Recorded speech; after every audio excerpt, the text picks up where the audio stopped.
Hallo, ek is Ronel Besaidnout en jy luister na Lig in die Winter, ons dagstukreeks vir Julie maand. Vandag is die 10de voorlesing, die tema onafskeidbare teenwoordigheid.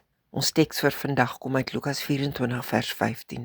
Terwyl hulle so gesels en gedagtes wissel, het Jesus self nader gekom en met hulle saamgeloop. Die Emmausgangers dink hulle stap weg van die laaste hoop van hulle lewe. Hulle is teleurgesteld, verward en oortuig dat alles verlore is.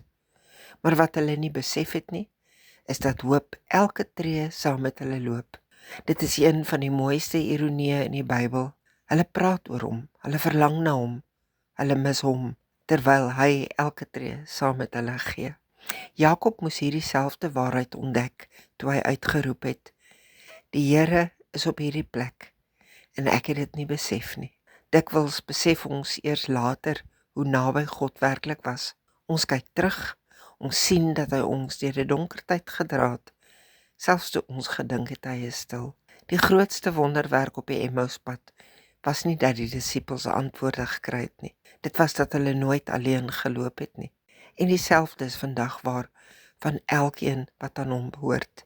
As jy dalk later vandag tyd kry, doen gerus die Bybelstudie in die teks hieronder. Maar dink so lank, kan jy aan 'n tyd dink, toe jy eers later besef het, dat God saam met jou deur 'n moeilike seisoen gestap het. Ek bid graag saam met jou. Here, open my oë vir u teenwoordigheid, veral wanneer ek dit die minste verwag. Amen.